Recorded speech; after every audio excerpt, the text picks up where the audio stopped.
vamos a llegar. Y ya el 29 de octubre, entonces ya nos vamos a ver sincrónicamente y ya vamos a entrar ya más específicamente en el neoliberalismo y los procesos de urbanización, ¿no? Entonces, por aquí los dejo, ¿no? Para que estemos en sintonía, ¿no? O sea, que vayamos viendo hasta dónde vamos. También les quería que preguntar, hasta ahorita, ¿hay dudas, preguntas, alguna inquietud?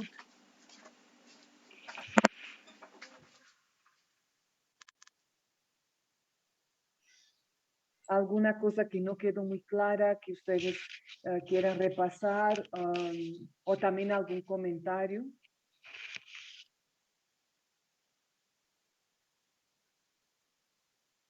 Creo que todo bien. ¿Todo bien? Ok. Entonces, miren, vamos a seguir. Semana pasada habíamos empezado a ver los procesos de urbanización a partir de la revolución industrial, ¿no? Periodos de la revolución industrial y cómo eso está impactando, ¿no? En la ciudad, ¿no? O sea, vamos a seguir con esta línea, ¿no? La idea es irnos viendo todo un proceso, toda una ruta crítica, ¿no? De cómo se va dando este proceso de urbanización hasta llegarnos a la actualidad, ¿no? Al momento actual que vivimos, que pues se denomina, ¿no? Como un periodo neoliberal, ¿no? Y vamos viendo estos diferentes periodos hasta llegarnos a la actualidad, ¿no? Habíamos visto, lo último que vimos, si bien me acuerdo, ¿no? Usted me dice si me estoy equivocada, fue los modelos explicativos de la estructura urbana, ¿no? Hemos visto que hay varios tipos de modelos, los modelos que nos son implementados desde el norte global, ¿no? Y que quieren explicar las ciudades hacia al sur y que pues muchas veces eso no es posible.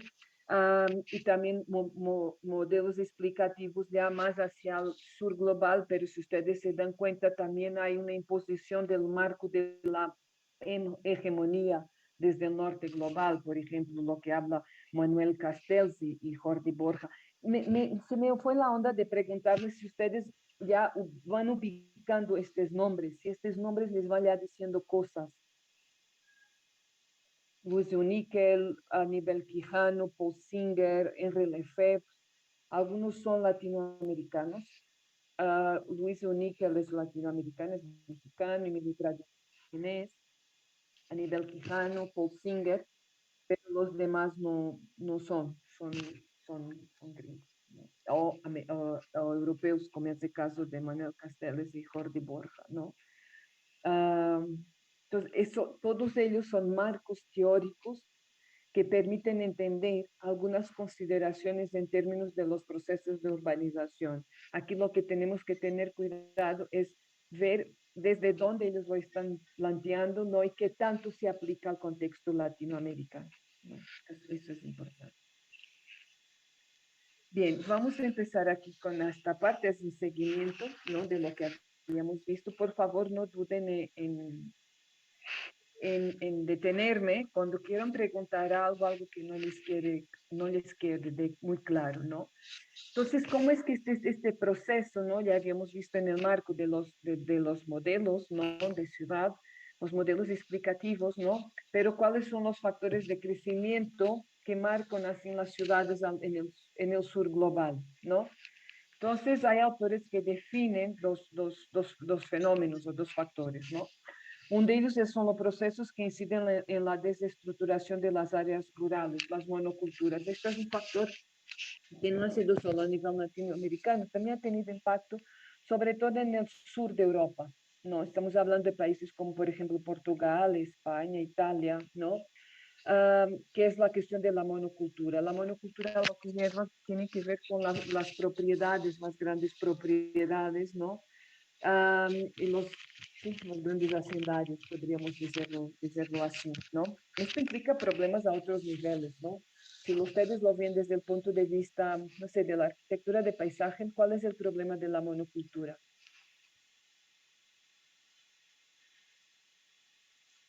La segregación. También, Mm, también, pero hay otro factor que tiene que ver con la cuestión más a nivel ambiental, podríamos decir, Abigail. Abril, perdón. El suelo, ¿no? Más que nada, no es bueno para el suelo y sus nutrientes y eso. Bien, también es eso, pero imagínense que les entra una plaga. Entonces, si yo tengo solo trigo, si me entra una plaga, yo me quedo sin producción, ese año yo no como. Pero si yo tengo, ¿no? Varios tipos de cultivo, no sé, tengo la maíz, tengo lo trigo, pero también tengo plátano y tengo mango, normalmente las plagas que azotan un tipo de planta no azotan a la otra. Entonces, si yo no quedo trigo, pero todavía tengo lo mango, todavía tengo el plátano y todavía tengo el maíz. Y de ahí yo puedo sacar un beneficio económico y puedo comer. Pero también las monoculturas se asocian a las grandes propiedades. Entonces, eso quiere decir que solamente hay un dono, sí, un dueño de la tierra, ¿no? Entonces, eso va a llevar lo que dice Abril, efectivamente, de la segregación porque va a llevar a un empobrecimiento también de ciertos sectores que imagínate, si yo antes tenía mi huerta, esa mi huerta es acaparada por el dueño del monocultivo y yo ya no tengo para comer. Entonces eso hace que yo busque dónde comer y aquí viene el otro factor de crecimiento urbano, procesos que inciden en la atracción a los centros urbanos. O sea, si yo no tengo para comer en el campo, pues yo busco la ciudad, ¿no? La busco, el trabajo, ¿no?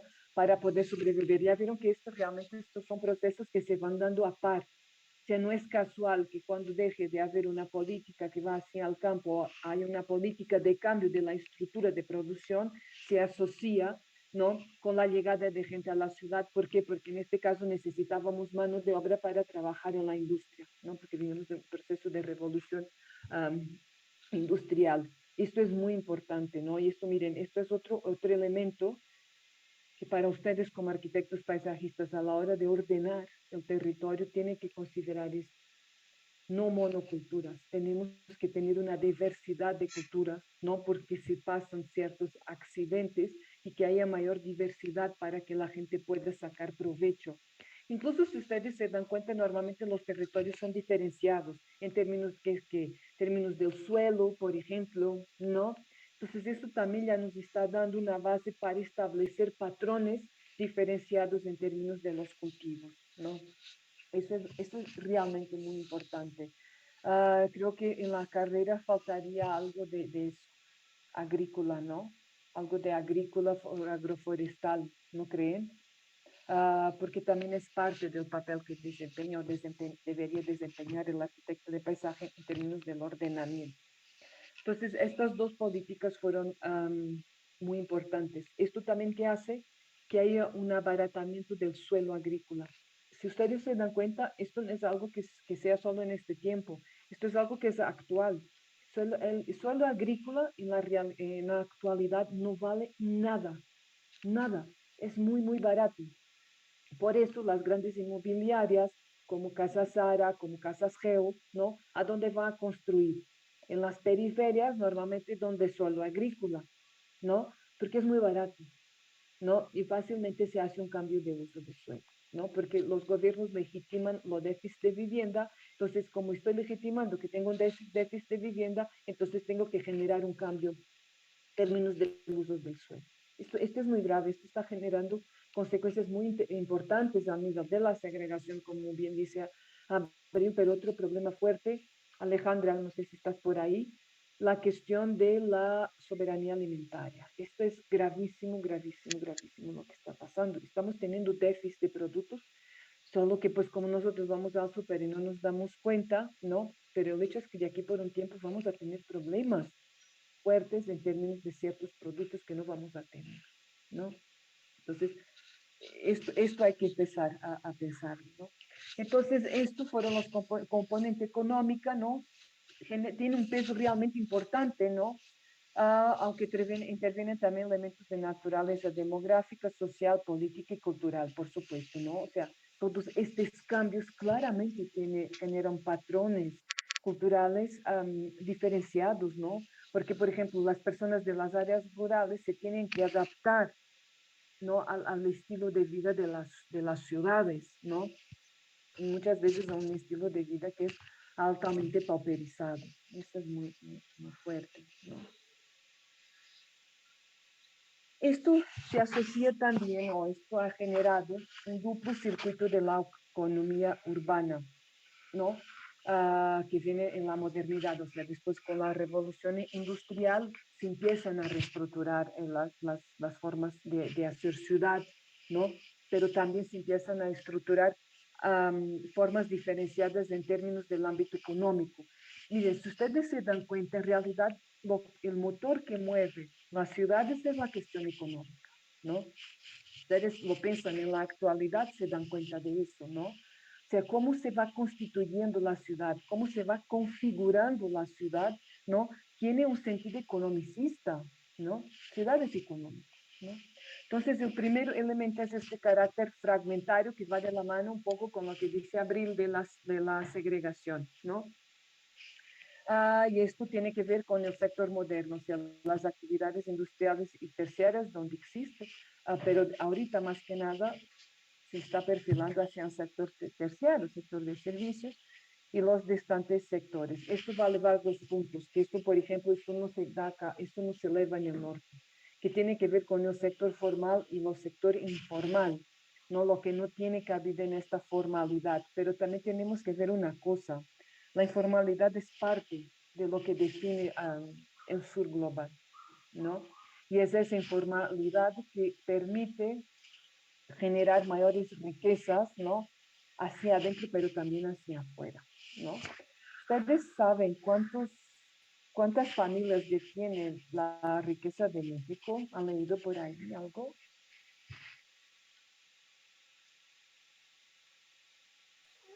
Seis o cinco, creo. Pues 7, vamos por lo mismo, Leslie. Imagínense eso, ¿no? O sea, lo que eso representa, que haya 7 familias o 5 a 6 familias que detengan la riqueza de un país, ¿no? Entonces, eso quiere decir que es un país altamente pauperizado, ¿no? Entonces, y esto viene desde ahí, de este carácter fragmentario de lo que representó en el sur global, ¿no? El duplo circuito de la economía que se establece a partir de la revolución industrial. Ya vieron, aunque esto se dé en los países del norte, sí tiene implicaciones importantes en el sur global, en América Latina, pongámoslo, América Latina, ¿no? Desde el punto de... Oigan, les voy a dar una sugerencia. No sé si ya les había comentado de este libro de Virreinato. ¿Sí les había comentado? Creo que no. Oigan, es un libro buenísimo. Yo realmente les recomiendo que ustedes lo lean. Es muy pesado. O sea, muy pesado porque nos damos cuenta de nuestra triste realidad. Virreinato viene de virreis, ¿está correcto? Sí, entienden el sentido de lo que es los virreis. Virreyes. Virreyes. Virreis. Sí. Tiene una caracterización, ¿no? ¿Qué son los virreis?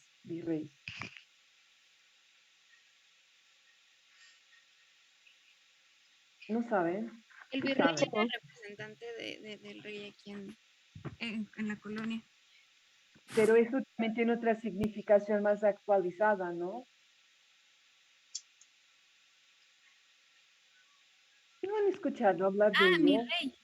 Sí, eso. Ah, ok, pensé que virrey de... Ay, no, es que me cuesta mucho luego pronunciar y estoy diciendo alguna estupidez que no me No, doy no, no, cuenta. no te preocupes, los virreyes, sí. Eso, ¿qué significa en la actualidad? A los que son así riquillos y realmente no trabajan, sí. Exacto, o sea, el título del libro viene desde ahí, Fernanda. Por eso se llama Virreinato, ¿no? Entonces, lo que el autor dice es, habla de la estructura social de México y ellos lo establece como una pirámide, ¿no? Como escalones. Y lo que ellos dice en ese libro es que la gente que nace en el último escalón es muy difícil subir un escalón. Hay una probabilidad de 0.0 no sé cuántos de que suba un escalón, ¿no? O sea, porque el sistema está de tal manera estructurado para que justo no permita que se suba, ¿saben? Si tú naces en un nivel. Pero los que nacen hasta arriba difícilmente lo bajan. Ya vieron, esto es muy fuerte. Les recomiendo, además habla de de toda una estructura de segregación. Abril, a tu la segregación, seguro te va a interesar mucho este libro. De toda la estructura social de pobreza que hay en México. Lean ese libro, es bien interesante, ¿no? Incluso después les puede servir como ustedes quieren trabajar algo del tema en vuestra tesis, lo que vayan a hacer les puede servir, ¿no? Entonces, bien, desde el punto de vista económico, las ciudades de los países en desarrollo presentan dos lados muy distintos entre sí, y próximas en el espacio, pero no integradas. Esto me acordó mucho, Abril, ¿te acuerdas de un caso que tú me platicabas de las diferencias que se establecían en dos zonas, en una zona urbana? Y eso es muy común.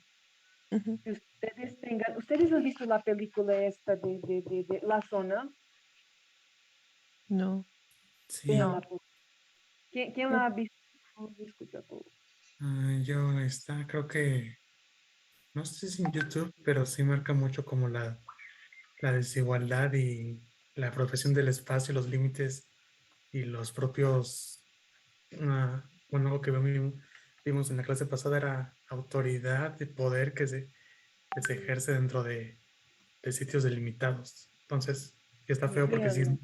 sí es muy realista, sí es Es muy aterrador realista, pero lo muy realista que violenta, es.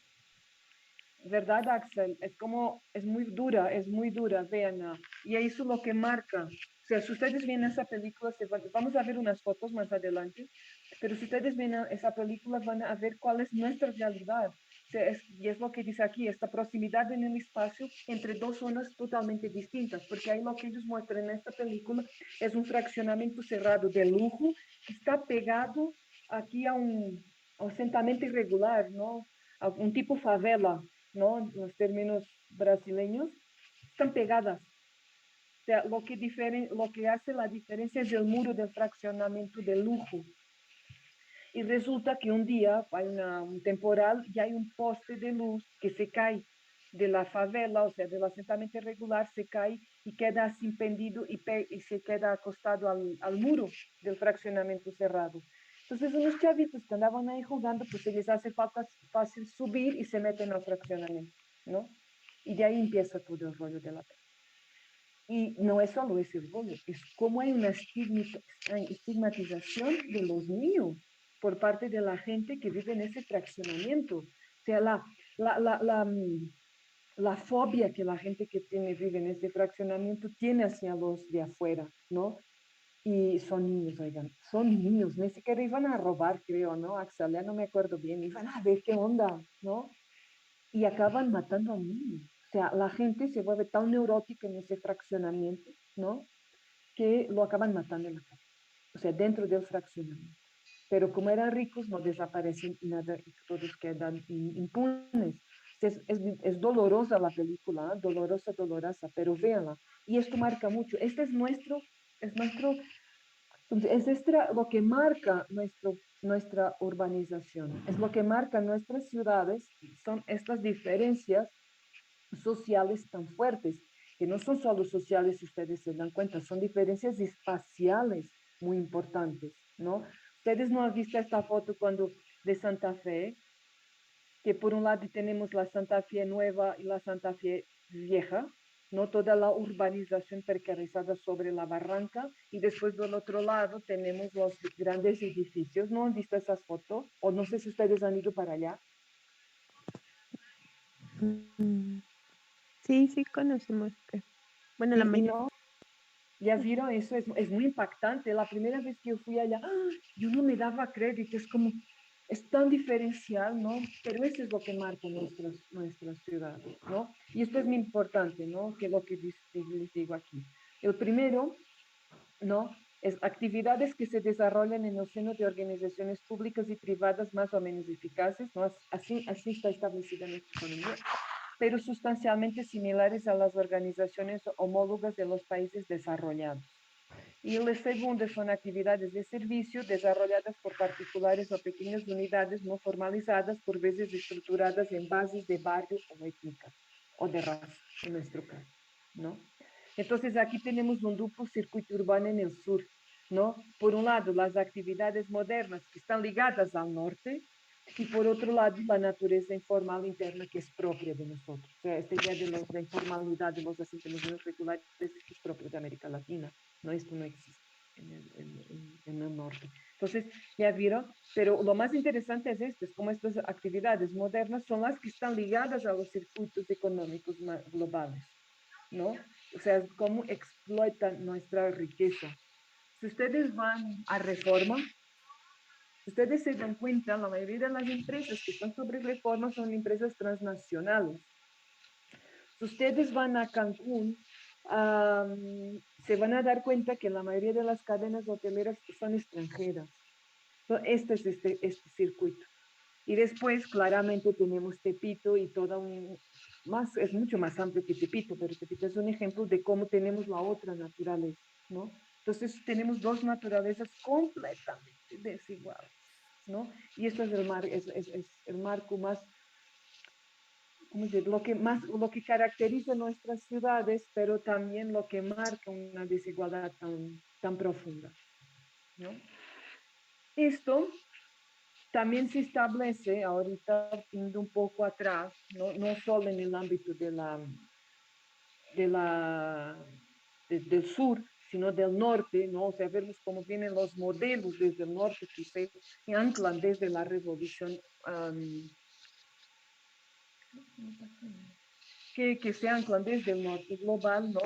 Me parece relevante platicarles un poco de lo que representó el Fordismo y el modelo de urbano fordista, ¿no?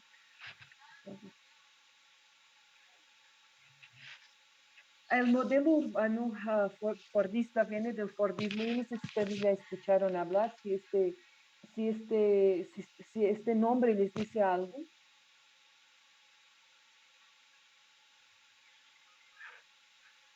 ¿No? Pues de Henry Ford, ¿no? De Henry Ford, efectivamente, ¿no? Un modelo que está muy ligado también a los cuestionamientos de la teoría feminista, porque les interesa, es muy importante.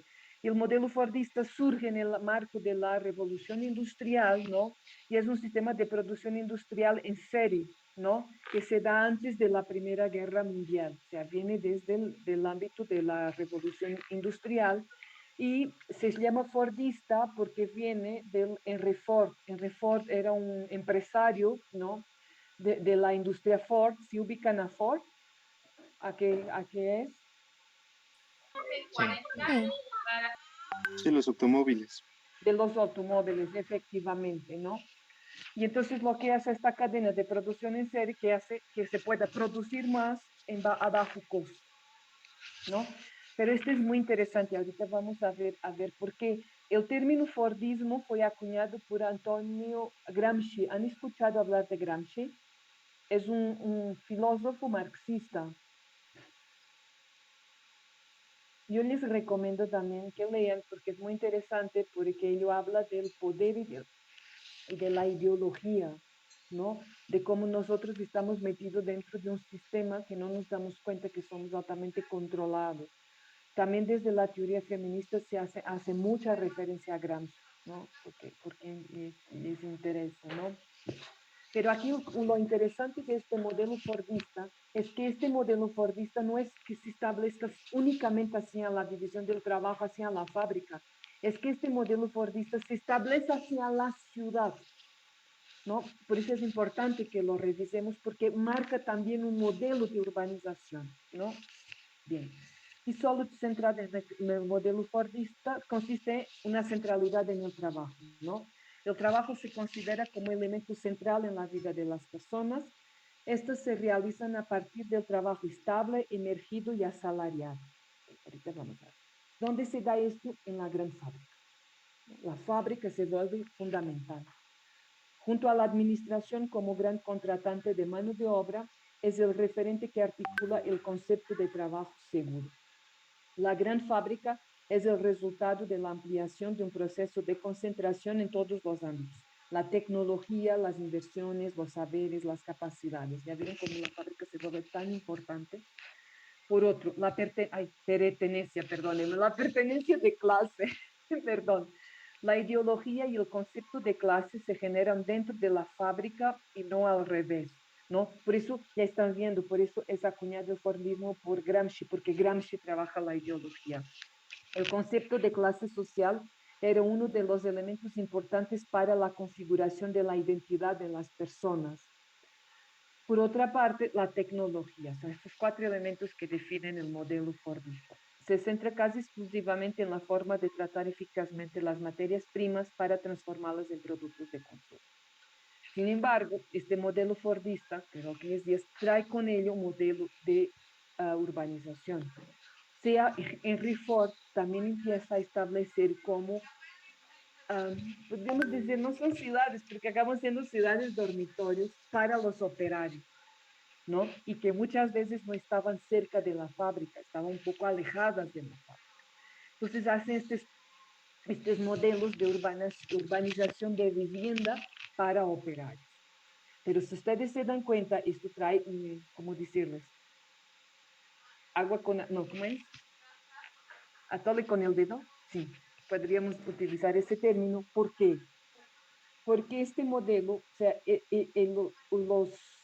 como los jefes, los patrones, ellos te ofrecían la vivienda, pero que realmente no te ofrecían, te descontaban de tu salario, ¿no?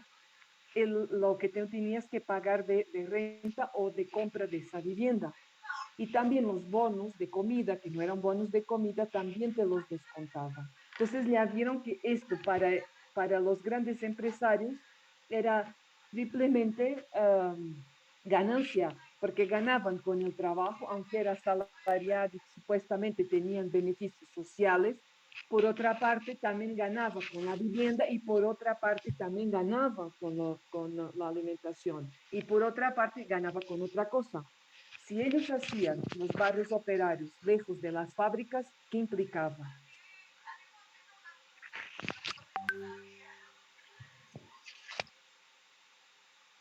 ¿Qué implicaba? Si mi fábrica está lejos, si mi lugar de trabajo está lejos, Transporte, ¿no? transporte, efectivamente, Mariana. ¿Y qué hacía Henry Ford? ¿A qué se dedicaba? ¿Qué construía? Pues autos, ¿no? Entonces Autos. los vendían. Además, viendo mis autos. Ya vieron cómo realmente había por aquí una estrategia altamente de control. Y por ahí es lo que habla Gramsci de la ideología, ¿no? Hay una ideología que controla, aun cuando se establece a partir de esta idea del trabajo asalariado, que ya tiene beneficios sociales, ¿no? En realidad, esto establece otro marco. Y claro que esto también tiene implicaciones, porque tanto las fábricas como los barrios consumían suelo, ¿no? Y a veces no era suelo urbano, era suelo agrícola, porque era el suelo más barato. Ya vieron como este proceso que vivimos en la actualidad no es actual, ya lo que pasa es un proceso que se ha venido perpetuando y que se ha vuelto expansivo, ¿no? Ustedes conocen el caso de Ciudad Juárez y de Tijuana. Ustedes saben que en Ciudad Juárez y en Tijuana hay mucha maquila, ¿no? Entonces pasa lo mismo. O sea, se construye barrios o casas, porque ni es barrios, o sea, son casas, se construyen casas a lo bruto, ¿no? Supuestamente para la gente que va a trabajar a las fábricas, pero las casas están súper alejadas de las fábricas. Entonces, muchas veces la gente tiene que tomar hasta 2, 3 transportes públicos por día para llegar a su lugar de trabajo. O sea, ir y venir. Esto a final del mes es mucho. Estamos hablando de personas que no ganan 5,000 pesos al mes y tienen que pagar su casa y tienen que pagar el transporte público. Pues ¿qué pasa? La gente ha terminado abandonando la vivienda, ¿no? Ustedes saben que hay más de 5 millones de viviendas abandonadas en México.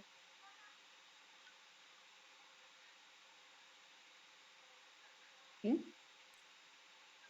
No sabía. De hecho, lo que había visto, por ejemplo, que fue como muy regular en el norte, en Tamaulipas, fui con mi familia y mi abuela vive allá. Pero lo que pasaba mucho realmente era también por el crimen organizado. Que Ajá. estaba Sí, ahí Marian. y lo sacaban de Sí, los frescos. Fernanda. Ujú. Sí, hay varios elementos aquí importantes, ¿no? Hay lugares que tienen que ver con el crimen organizado, hay otros que no. Otros tienen que ver justo con esta imposibilidad de la gente moverse, ¿no? O sea, porque hacer ciudad ahorita ha sido hacer vivienda, ¿no? O sea, realmente no hay una planeación de ciudad. Entonces, claramente que esto está llevando a ese abandono de estas zonas. Yo tengo un alumno de urbanismo que está trabajando allá por Toca y me mandó unas fotos, las voy a sacar para enseñárselas.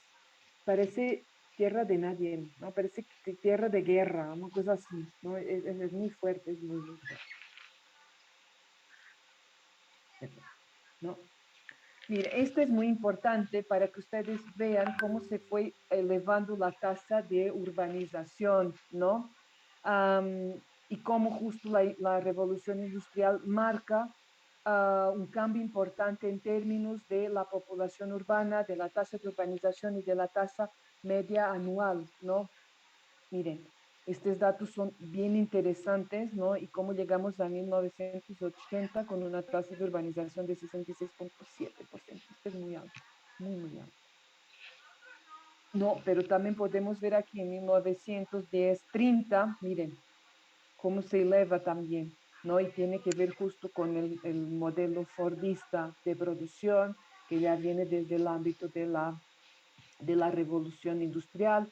Aquí estamos hablando del sí, modelo fordista, sí, usted da por aquí, más o menos, entre aquí y aquí. Ya vieron cómo es las tasas más elevadas, pues fue antes de la Primera Guerra Mundial.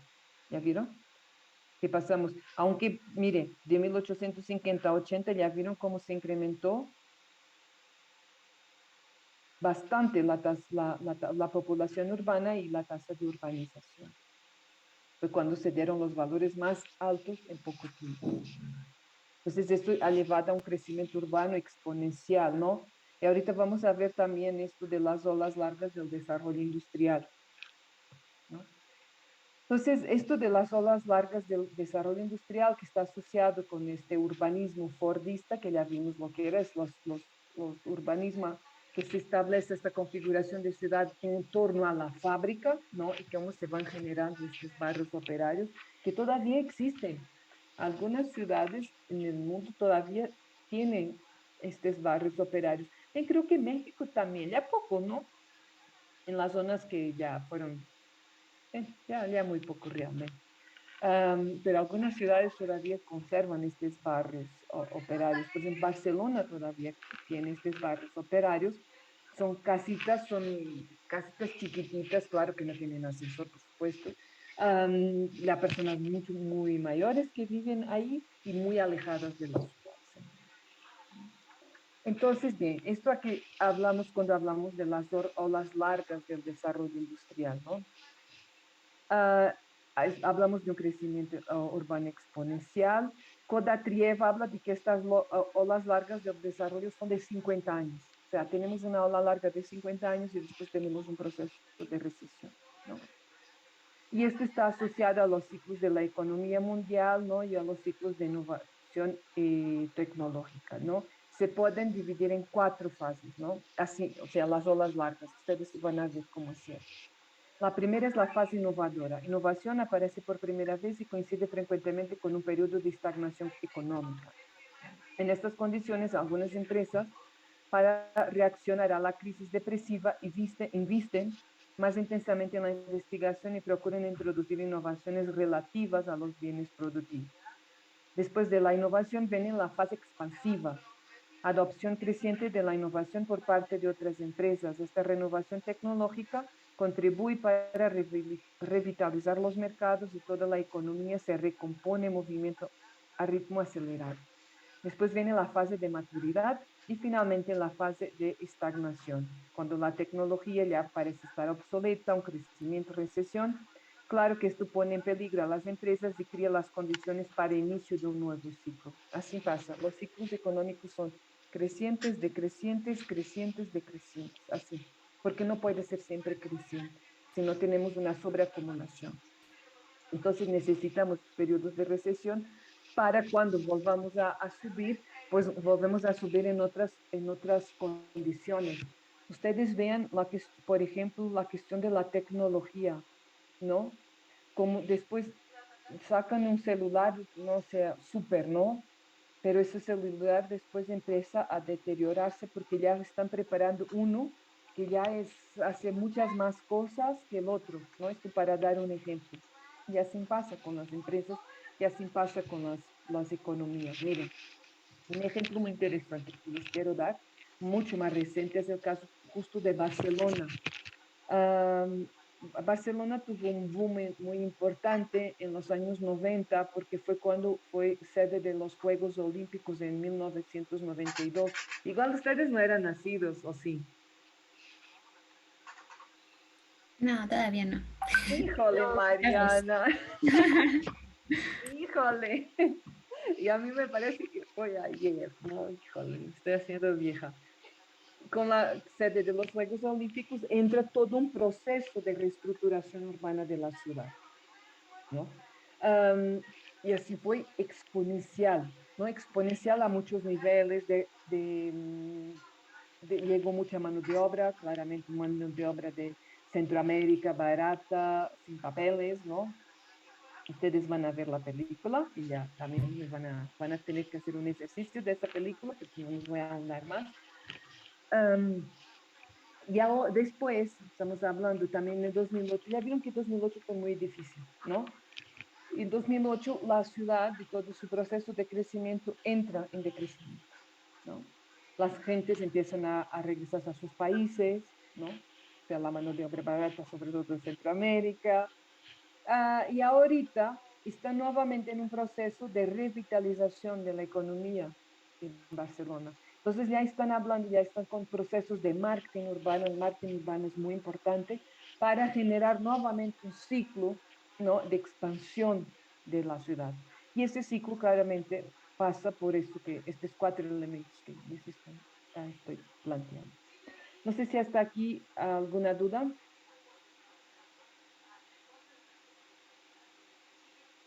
No, todo bien. ¿Todo bien? Ok. También, por ejemplo, otro autor, Freeman, habla de 4 ciclos, ¿no? En términos de este crecimiento urbano exponencial. Primero habla que el primer ciclo es lo de la mecanización, ¿no? Basada en la industria textil, que fue la primera ola de la revolución industrial, como vimos la semana pasada. Segundo ciclo, basado en el empleo a vapor como fuerza motriz en el desarrollo de las vías férreas, que tiene que ver con la segunda ola de la revolución industrial. Después vienen los ciclos basados en la introducción de la energía eléctrica y en la ingeniería pesada, que ya no entramos dentro. Sí, todavía agarramos la segunda ola de la revolución industrial. Y después el ciclo caracterizado por la producción de masa de tipo fordista, o sea, en serie, ¿no? Que fue hasta los años 80, cuando empieza a haber un proceso de desindustrialización importante que ya viene desde el modelo neoliberal, ¿no? O sea, el modelo neoliberal empieza a generar una reestructuración para ver cómo empieza ahora a sacar provecho, pero ahorita desde otro ámbito, ¿no? Y esto es importante, esta pregunta, ¿en qué sentido las olas largas del desarrollo industrial influencian al fenómeno urbano, ¿no?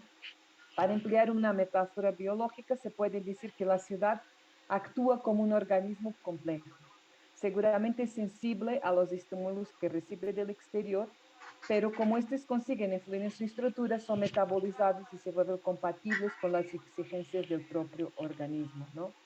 Entonces, esto genera características propias del urbanismo en cada fase, ¿no? Esto es importante. No es lo mismo el urbanismo de la primera revolución industrial, de la segunda, ¿no? Y después del modelo fordista. Va dando respuestas distintas, ¿no? Y también los ámbitos en los cuales se va desarrollando. En cada fase existen centros fuertemente permeables a los caracteres típicos de vaga económica y otros aún más impermeables, ¿no? Entre estos últimos se sitúan particularmente ciudades que figuran en algunas categorías fácilmente determinadas como las siguientes, ¿no? O sea, por eso es importante, cada ciudad, esto es muy importante, esto de que les voy a decir. Aunque podemos entender como norte global y sur global, también creo que es importante que entendamos que dentro del norte global y dentro del sur global, cada ciudad juega papel diferenciado. No todas las ciudades pueden jugar lo mismo papel, porque si no teníamos un problema, ¿no? Mire, es como esto de la ensamblaje, ¿no? O de la producción industrial en serie del modelo fordista, ¿no? O sea, hay una zona que está encargada de una cosa, otra de otra, ¿no? Hasta que queda la pieza o el coche armado. ¿Lo han visto? a veces hay como documentales y esto que muestran la producción en serie de los automóviles. ¿Nunca han visto eso? Cómo se establece en cadena. Pero entonces es un poco eso, cada ciudad cumple un papel. Esta es la encargada de tal cosa, esta ciudad de tal cosa, esta de tal cosa y esta de tal cosa, ¿no? Y solo así es que el sistema capitalista puede funcionar, porque va funcionando en red, ¿no? Y eso es lo que permite ir acumulando capital, ¿no? Entonces, bien, se definen tres tipos de ciudades que están asociados con este ciclos de crecimiento urbano. Las ciudades administrativas, las que se encargan de las actividades de administración pública, como en el caso de muchas capitales del Estado, ¿no? Por ejemplo, podría ser, ¿cómo que se les ocurre? ¿Qué ciudad les ocurre?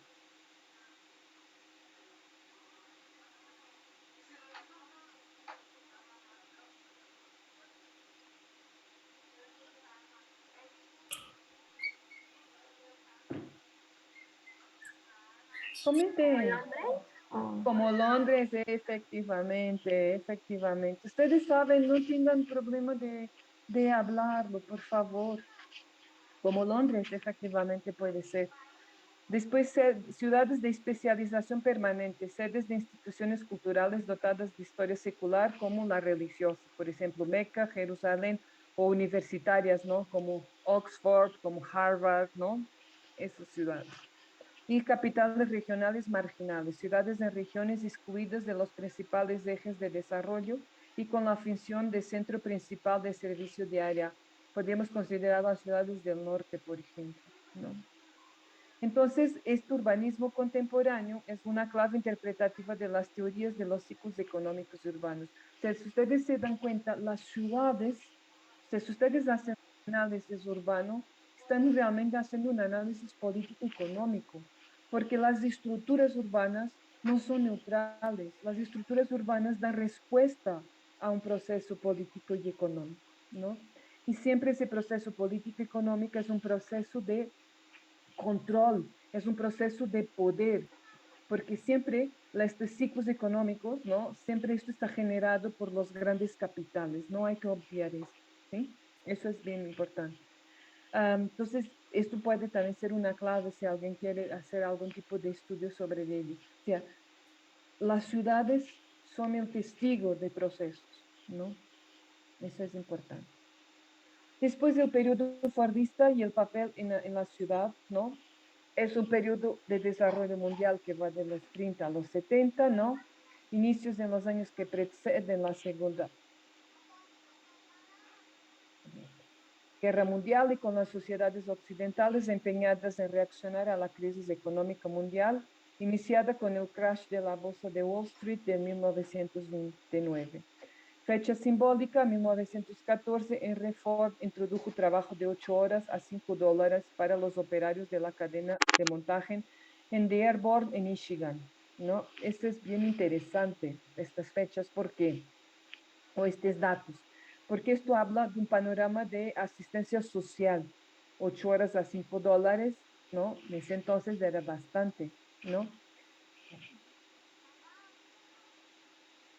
Perdón. Sin embargo, es lo que les decía, de esos $5, ¿no? Una parte va para vivienda, otra para alimentación y otra para transporte, ¿no? Que la misma empresa ofertaba. Ahorita vamos a ver lo de la Segunda Guerra Mundial y del crash de la bolsa, ¿no? Entonces, la ciudad se caracterizaba por la gran empresa, asumió una función muy importante, pero al mismo tiempo sufría transformaciones que le alteraban la estructura y arriesgaban las formas de identidad. La gran empresa, para se revelar eficiente, necesitaba de tener concentradas sus unidades de producción y a las sedes administrativas y de dirección. Esto nos habla nuevamente de la zonificación. Entonces, en este sentido, la industria se presentaba como un conjunto de actividades espacialmente no divisibles debido a sus grandes dimensiones, lo cual se asociaba a una grande ciudad, la mano de obra, el mercado de escurrimiento de bienes, porque tenía que ver con todo, aquí eran dos puntos, ¿no? Términos de lo que se vendía, de lo que salía, de lo que se exportaba, pero también un mercado de escurrimiento de bienes propios de consumo para esa misma mano de obra. y una red de servicios e infraestructuras urbanas. Esto es muy importante. Los servicios financieros y sociales, las escuelas profesionales, las universidades, ¿no? Pero también la infraestructura carretera, ¿no? Y de transporte. En las áreas urbanizadas, las grandes empresas favorecían el desarrollo de un conjunto de industrias menores que se configuraban como empresas complementarias y se especializaban en la producción de elementos o bienes subtrabajados que entraban en el ciclo de producción de la empresa principal. Esto como, por ejemplo, miren, es tan bueno el sistema, ¿no? Que como mi empresa necesita, no sé, no sé, digamos algo de un coche, algo de un coche, una pieza muy pequeña, ¿no? ¿Balastras? Eso, por ejemplo, ¿no? Pero yo no puedo dedicarme yo ensamblo los coches, ¿no? Entonces, ¿qué yo hago? Subcontrato una pequeña empresa que me haga esas cositas, pero a nada, mucho más barato, ¿no? Entonces, yo no gasto en esa mano de obra, ¿no? Yo solo compro la pieza. ¿Ya vieron? Y ya levo a mi empresa grande para la que ya se ensambla ahí, ¿no? en los coches, ¿no? Por estos motivos, el desarrollo industrial de tipo fordista se revestía de un carácter inevitablemente polarizado, por supuesto, ¿no? Había un crecimiento de grandes conjuntos económicos hegemonizados por una o más grandes industrias, ¿no? Por ejemplo, R. Ford tenía un ámbito muy grande, era casi como la monocultura, ¿no? Que representaban las empresas motrices del polo y establecían con las otras empresas relaciones no determinadas por el principio del mercado concurrencial, ¿no? Y si ustedes se dan cuenta, eso también ha pasado en la actualidad, ¿no? Ah, miren, sí, por ejemplo, ¿ustedes creen que es casual que de repente desaparezca Mexicana de Aviación o que desaparezca Interjet?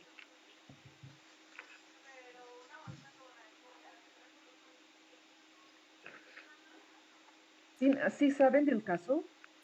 Sí, desaparecieron hace 2 años, creo. ¿Por qué Yo creen? caso. ¿Creen que es casual? ¿Cómo? Yo no sé del caso. Hace unos años ustedes saben que había otra empresa que era la Mexicana de Aviación, que era la que hacía concurrencia a Aeroméxico, pero también Interjet hacía concurrencia a Aeroméxico, pero sobre todo a Volaris, ¿no? Y como Aeroméxico y Volaris son los que detienen los grandes capitales, hicieron todo por todo para destruirlos, ¿no? Porque era mucho más barato volar por Mexicana do que volar por Aeroméxico, ¿sabes? Saben que Aeroméxico es muy caro, ¿no? Comparado con Mexicana. Entonces, hicieron todo para destruir la empresa. Eso pasa.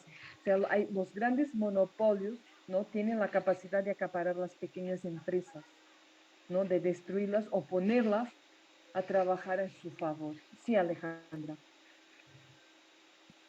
Yo he investigado, o bueno, me ha dado interés esa historia de por qué cerró esa aerolínea, ¿no? Porque, bueno, leí que había sido la primera aerolínea hasta en toda Latinoamérica mexicana y lo que pasó fue que como creo que había como ciertos problemas internos que hasta la fecha siguen presentes para los pagos de los trabajadores. Entonces como que empezaron a cubrir todo eso cuando crearon Volaris.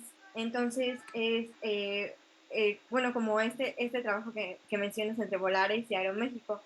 Entonces crearon Volaris como para tapar ya todas las cosas que estaban pasando detrás de Mexicana y ya después cerraron Mexicana, pero ya tenían como la otra, pues como la otra empresa, la otra aerolínea asegurada.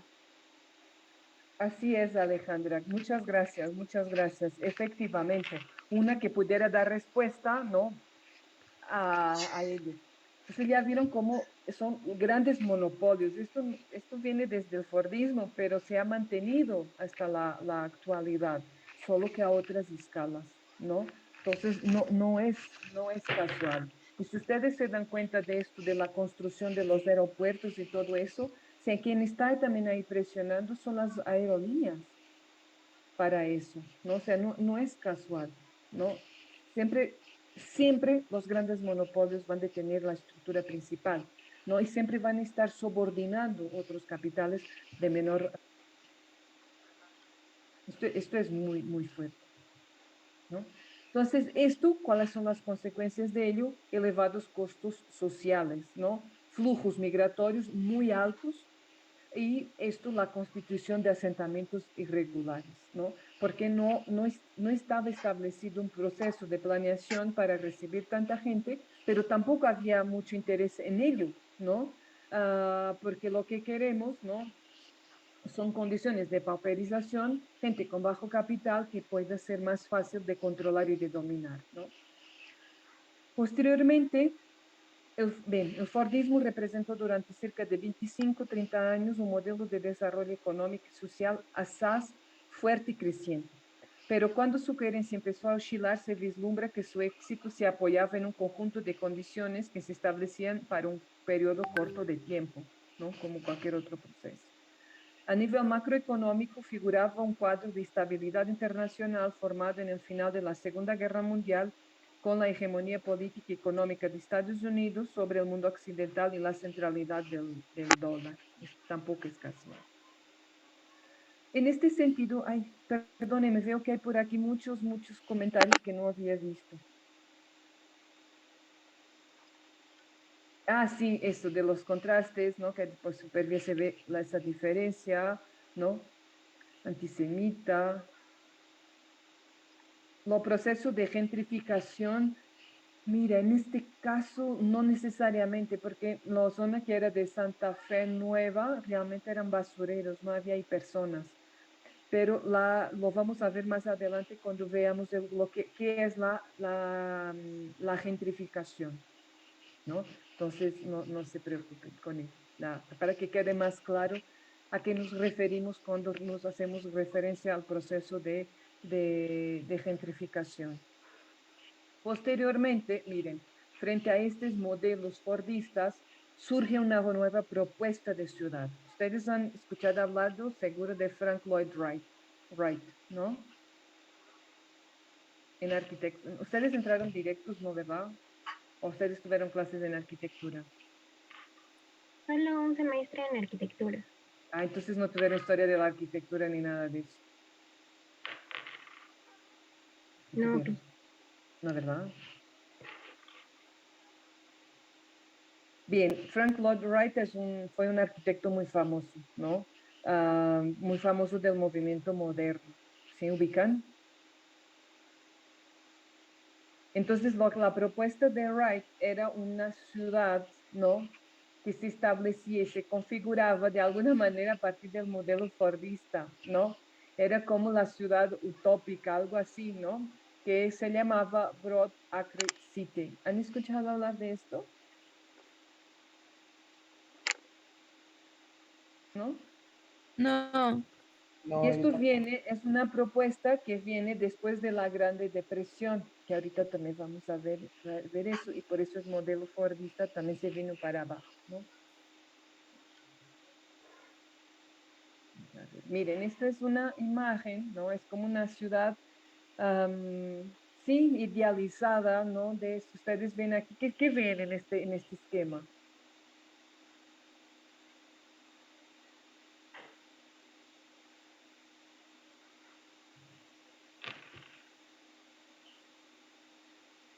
como laguitos y parcelas y casitas como a los lados. Exactamente, ¿no? Por eso era como esta idea de modelo de ciudad utópica, ¿no? De división de usos, ¿no? A ver, de la zonificación, zonificar es dividir. A ver, este modelo de ciudad a que da respuesta desde la teoría feminista.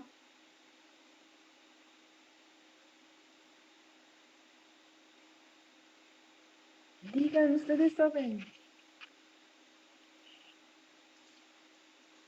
Si es un modelo de control y de dominación, es un modelo que... ¿De producción? Sí, de producción, ¿cierto? ¿Y qué más? ¿Sí, Alejandra? Patriarcal. Eso, patriarcal, efectivamente, ¿no?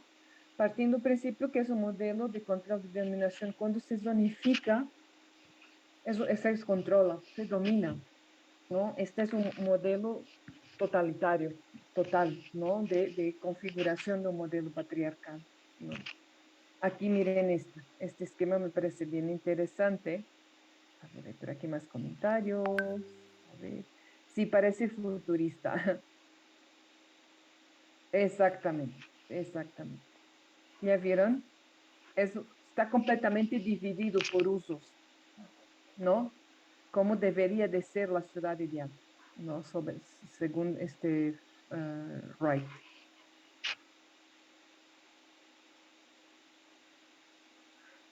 Pero bien, como les decía, este modelo de ciudad que esto se establece entre 1934 y 1935 viene después de la Gran Depresión, que es cuando se empieza el urbanismo, o sea, el modelo fordista empieza en crisis, ¿no? Y eso porque empieza, no sé si ustedes han escuchado hablar de la Gran Depresión de 1929. Ha sido la depresión más fuerte que se ha vivido a nivel mundial. ¿Han escuchado de ello? Sí, Sí, ¿Alguien quiere comentar algo, por favor?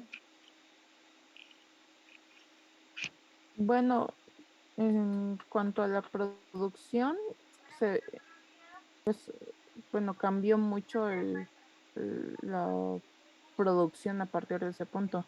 Se creaban antes objetos que estaban diseñados para durar bastante tiempo, pero a partir de aquí, para reactivar la economía, decidieron darle como fecha de caducidad a todos los objetos. Así es, Eugenia. Bien, la Gran Depresión fue así como la mayor crisis financiera de la historia hasta ahorita, ¿no? Cuando en Estados Unidos cae la bolsa, ¿no? También se reconoce por el crack del 29 o el martes negro. No sé si han escuchado. Y ustedes ven esta foto de la señora. Esta foto es muy famosa, ¿verdad?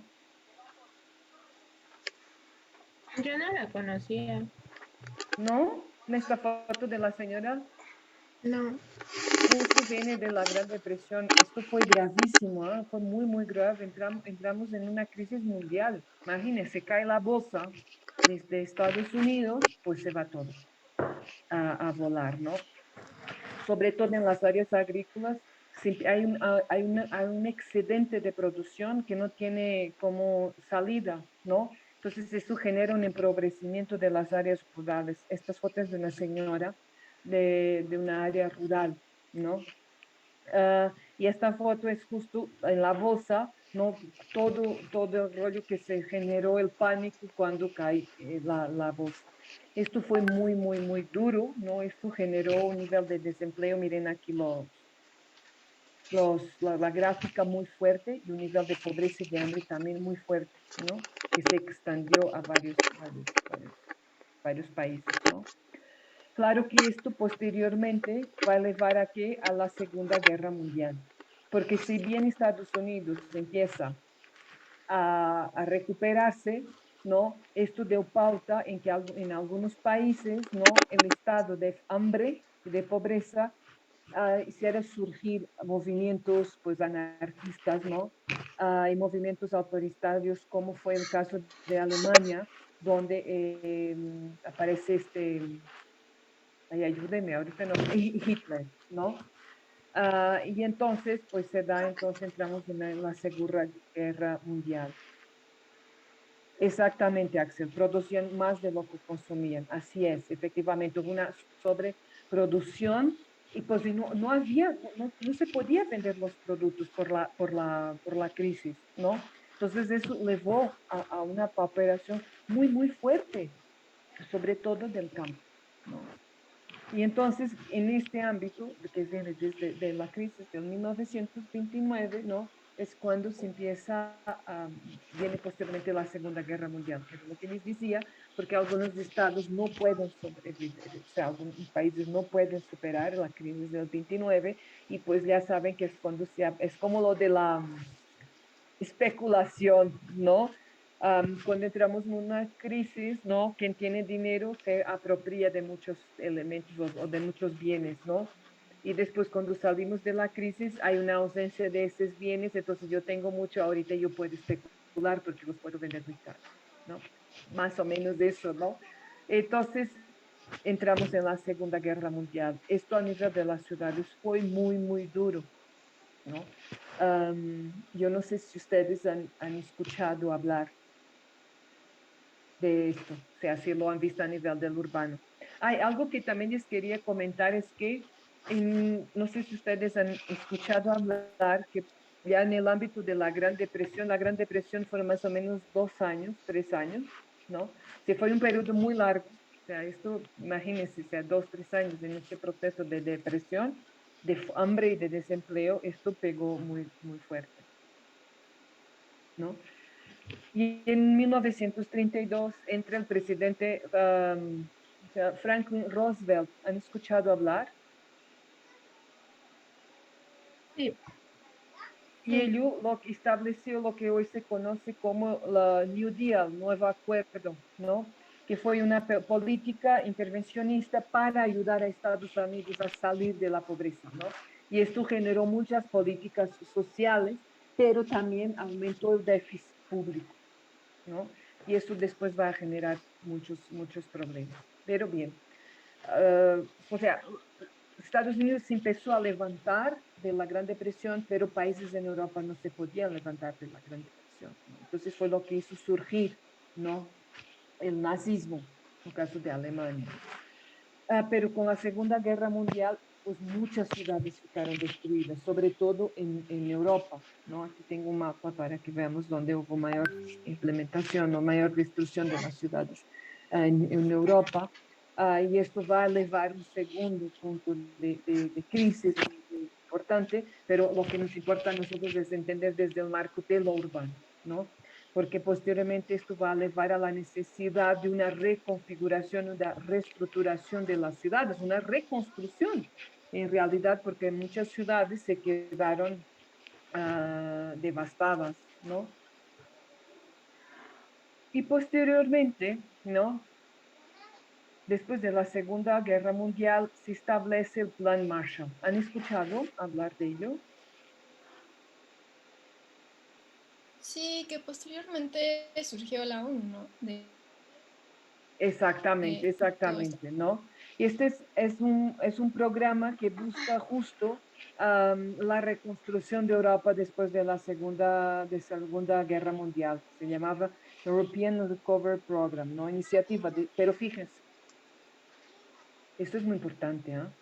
Es una iniciativa de Estados Unidos para ayudar a Europa Occidental, que viene de Marshall, presidente Marshall, en la que los estadounidenses dieron ayudas económicas por valor de unos 14.000 millones de dólares de la época para la reconstrucción de aquellos países de Europa devastados tras la Segunda Guerra Mundial.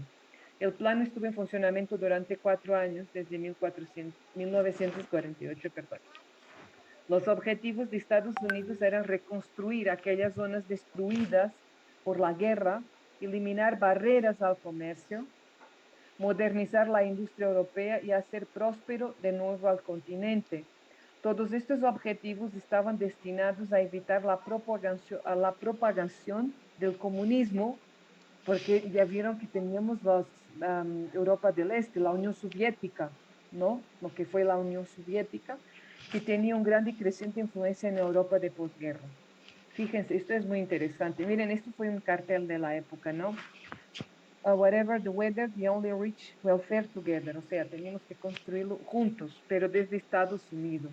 Fíjense en eso, ya como sobresale aquí la bandera de Estados Unidos. Esto fue muy interesante porque la Unión Soviética quería ayudar a Europa, ¿no? O sea, países europeos. Pero ¿qué dijeron los gringos? Oye, oye, oye, si ellos los van a ayudar, ellos los van a controlar. Entonces, como Estados Unidos quería el apoyo de Europa, entonces Estados Unidos fue lo que por eso dio ayudas económicas para la reconstrucción de Europa, ¿no? Pero que en la realidad lo que buscaba era controlar, ¿no? Mariana, no sé si quieres comentar algo. Ay, no, perdón, se prendió mi micrófono. Nada, nada. Ya vieron, esto es muy interesante, o sea, todo lo que se ha constituido desde Estados Unidos, si ustedes se dan cuenta, no es casual, ¿no? O sea, por eso es una de las grandes potencias mundiales, ¿no? Porque detiene el control. Y es un control también por el territorio y por el espacio, ¿no? Miren, esto tiene que ver los millones de dólares que se dieron para la reconstrucción de Europa, ¿no? Y aquí podemos ver los países que más obtuvieron ayudas. Y fíjense, esto es muy interesante, ¿no? Los que recibieron más ayudas, ustedes se dan cuenta, Reino Unido. ¿Ya vieron? Y después de Reino Unido viene Francia.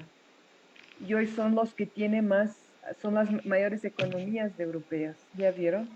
Allá Alemania Occidental, por supuesto, ¿no? Son las grandes potencias europeas, ¿no? Aquí tenemos Francia, Alemania, por acá tenemos Italia, Trieste, los Países Bajos, pero sin Reino Unido y Francia fueron los que obtuvieron mayores ayudas. Sí, claro, también fueron de los más destruidos, podríamos decir, ¿no? Am, pero no es casual, ¿no? ¿Ya vieron? A mí me gusta mucho tanto la tabla como aquí la gráfica, ¿ya vieron? Aquí podemos ver los países, ¿ya vieron la gráfica? ¿Sí están viendo? Sí, sí, la vemos. Sí, sí se ve. De los países que recibieron más ayudas del Plan Marshall, o sea que los que más recibieron ayudas de Estados Unidos para la reconstrucción de las ciudades, ¿no? Entonces, esto se reconoce también como la era de oro del capitalismo, ¿no? En lo periodo socioeconómico transcurrido desde el final de la Segunda Guerra en 1945 hasta la crisis del petróleo en 73, ¿no? Que va a ser otra reconfiguración. En la posguerra se acentuó la tendencia intervencionista del Estado. Miren, que ya venía de dónde esta política intervencionista.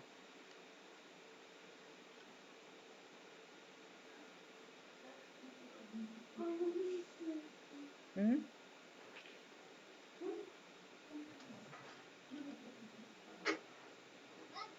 Sí están todos ahí, ¿verdad? No me dejan hablando sola y se me van. Aquí estamos. Ahí están. ¿No? Qué bueno saber que están ahí. No, que estén desayunando, comiendo, no importa, no importa. Pero creo que es importante porque después a lo mejor, cuando ustedes hagan su trabajo de tesis, tesino, lo que vayan a hacer, sí creo que hay, ¿cómo decirles? Hay en bibliografía que puede ser útil, pero no solo eso, los procesos históricos son muy importantes para entendernos por qué los procesos se dan como se dan. Esto está aquí hoy, ¿por qué está aquí hoy? ¿No? Eso es muy, muy, muy importante. Y creo que a mí me gusta mucho la historia, entender la historia y entender qué pasó, por qué estamos donde estamos, ¿no? Que les puede ayudar. Entonces, esto del Estado, esta tendencia intervencionista viene desde, ¿no? Después de la Grande Depresión con Roosevelt, ¿no? Cuando empieza toda la política social, ¿no? Para ayudar a salir de la crisis a Estados Unidos, ¿no? Y esto va a dar forma al estado de bienestar, ¿no? El Estado en los países occidentales asumió tareas activas en relación con las posibilidades de incidir directamente sobre la actividad económica en cuestiones como el nivel de empleo, de demanda y de inversión para asegurar las condiciones de reproducción del sistema capitalista. Esto fue muy importante también porque tenía que ver con las prácticas incluso de las mujeres, ¿no? En términos del trabajo doméstico, de criación, de tener más hijos, porque necesitábamos gente, porque había muerto mucha gente también. Fíjense en ello, esto es bien importante. Entonces, este estado de bienestar lo que busca es asistencia social, ¿no? El Estado es quien provee ciertos elementos, bienes hacia la población, ¿no? La educación, la salud, por ejemplo, ¿no? Uno de los nuevos y más destacados rasgos de la economía fue la producción a bajo costo de una enorme y diversificada cantidad de bienes, a raíz del desarrollo de nuevas tecnologías y la introducción de métodos de producción más eficientes, ¿no?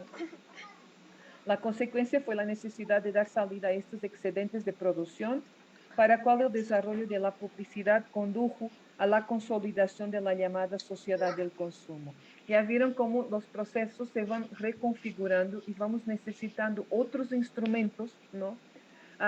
Que vayan apoyando esa reestructuración, ¿no? Esto es muy importante, porque sí, efectivamente, algo muy determinante es que nos volvemos una sociedad consumista, sobre todo a partir de los años 60, 70. Hay un libro de Richard Sennett que se llama El declive del hombre público, que es muy interesante, que habla de eso, de cómo nos volvemos una sociedad de consumo, pero que tampoco es casual, ¿no? Y fíjese, va de la mano con esta provisión, o sea, el estado de bienestar te provee mejores seguridad social, te provee más bienes, pero también te provee la posibilidad de que tú consumas más, ¿no? Y esto para activar, ¿no? la economía. Y en este libro de Richard Sennett, hay una parte del libro que él habla de cómo surgen los escaparates.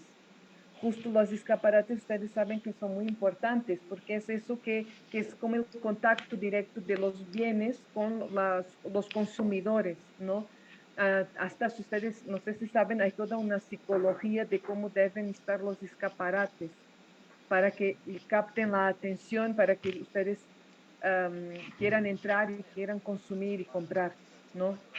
También es un trabajo muy, muy interesante, este de los escaparates y su relación con el espacio público, por ejemplo. Entonces hay toda una lógica en los escaparates y esto sobre todo, fíjense, es muy interesante. ¿Ustedes saben cuáles son las primeras tiendas tipo Corte Inglés que surgen? O sea, conocen la más importante y dónde surge. La verdad no. ¿Podría ser en Francia? Bueno, se me ocurre que sea en Francia con todo esto de la industria. Está cerca, Pedro, está cerca. ¿No es en Londres igual? Es en Londres, efectivamente, Kelly. ¿Qué tienda? La Harrods, que todavía existe. ¿Se han escuchado hablar de Harrods? No, creo que es carísimo, ¿no? ¿Nunca han escuchado hablar? Es No, yo tipo, no. No, es tipo el Corte Inglés, ¿no? Es ese tipo Liverpool, ¿no? Pero en ese entonces Harrods era lo máximo, ¿no? Y también era de cierta élite. Entonces, a partir de Harrods es quien empieza a establecer esta idea de los escaparates, ¿no? Que era la relación directa que había entre las personas, ¿no? Y los bienes de consumo. Entonces, los escaparates aliciaban a las personas a consumir, ¿no? Se vuelve muy importantes. Y de ahí después viene lo de la publicidad, ¿no? Miren, creo que es sociólogo, filósofo, Lipovitsky, que no sé si han escuchado, él trabaja mucho esto, del consumo, de la banalidad, de los escaparates, ¿no? La era del vacío, hay un libro de ello que se llama La era del vacío, que habla sobre los centros comerciales. Oh, es súper interesante también lo que ella escribe ahí, ¿no? Pero entonces esto se vuelve muy importante, ¿no? También lo que se habla en términos marxistas del fetiche del consumo, ¿no? De hecho, hay por ahí un documental que yo vi, lo voy a buscar porque creo que está en el YouTube, que me gustó mucho, que hablaba de eso de los productos, ¿no? Porque se tenía que reactivar la economía. Entonces yo te doy más, pero tú también vas a gastar más, ¿no? Es lo que pasa con la sociedad gringa. Si ustedes se dan cuenta, la gente gana muy bien, pero también la gente consume muchísimo, ¿no? ¿Por qué? Porque está hecho para que ustedes sean consumidores allá, ¿no? Bien, en este periodo Estados Unidos se consolidó como la principal potencia mundial, fíjense, y a su vez países como los de Europa Occidental y Japón registraron altísimas tasas de crecimiento. Por otro lado, la concentración de los beneficios del desarrollo industrial de estos países condujo a un incremento de las desigualdades con los subdesarrollados del hemisferio sur, o sea, nosotros. A pesar de que iniciaron el proceso de industrialización, no pudieron desprenderse de la dependencia de las exportaciones de materias primas y alimentos. Si se acuerdan que lo que habíamos visto la semana pasada, ¿no? Los países, por ejemplo, América Latina, que hace? Exporta la materia prima, ¿no? Vende todo. ¿No se acuerdan que hablábamos de las aguacates? Sí. Sí. Esto es un ejemplo más cercano, ¿no? Pero tenemos otras materias primas que establecían para la industria. Entonces, claramente que seguiríamos siendo siempre dependientes, ¿no? También después lo vamos a ver, hay una fase conocida como desarrollismo, que viene un poco en el ámbito del Estado intervencionista, pero también se establece, al igual que el Plan Marshall, también fue sí, como un plan de buenas intenciones estadounidense para controlar. O sea, no hay de otra, ¿no? Sí nos prestaron mucho dinero para que fuéramos desarrollados, pero ¿qué creen? Después nos piden el dinero y con intereses, ¿no? Entonces, pues ya nos arruinan. Entonces tenemos aquí diferentes momentos, ¿no? Que podemos reconocer en términos de lo que viene siendo esta ruta crítica de los momentos que marcaron claramente los procesos específicos de urbanización, ¿no? Tenemos lo industrial que habíamos visto, después tenemos lo que viene a ser lo post-fordista, ¿no? Que marca el estado de bienestar, el postmoderno, la sociedad de la información y el neoliberalismo, ¿no? Postmoderno, sociedad de la información y el liberalismo son mucho más cercanos. Postfordista, pues podemos indicarlos que viene, sí, probablemente a partir de los 32, ¿no? Cuando surge justo esta propuesta de Frank Lloyd de la Broadcare City. Mire, esto es importante que les diga, o sea, este ideal de ciudad no surge por casualidad la propuesta de este Frank Lloyd Wright, sino más bien es una propuesta que se establece en la Carta de Atenas, ¿no? Para que ustedes vean cómo los propios documentos institucionales también van configurando pautas de cómo debe ser la urbanización, ¿no? Y eso se ha configurado hasta la actualidad. La ONU, alguien hablaba de la ONU. ¿Quién comentó lo de la ONU?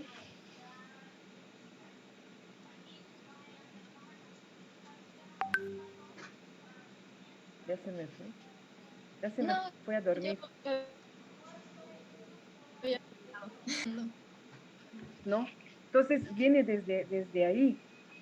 O sea, todas las organizaciones internacionales que se fueron constituyendo, ¿no? Realmente tienen otro papel, un papel de control y de dominación, porque todas estas agencias, ustedes se dan cuenta, muchas de ellas se generan no sé, muchas de ellas no, todas se han generado desde el norte global, ¿no? Entonces, ¿qué tenemos? ¿Cuáles son las principales características de estos momentos, no? Economías de escala, economías de localización, economías de diversidad, los espacios de flujos, lo que hoy se reconoce como la tecnópolis, ¿no? Y el sistema de ciudad, ¿no? Ciudades, redes, network cities, que era lo que yo les platicaba hace rato. O sea, cada ciudad cumple un papel diferenciado, fundamental, porque contribuye con cosas diferenciadas, ¿no? Esto es importante. Esta idea de las economías... Sí, sí, Jennifer, perdón, no vi tu mano. Perdón por interrumpirte, Carlita. ¿A qué te No, refieres? adelante. Tecnópolis.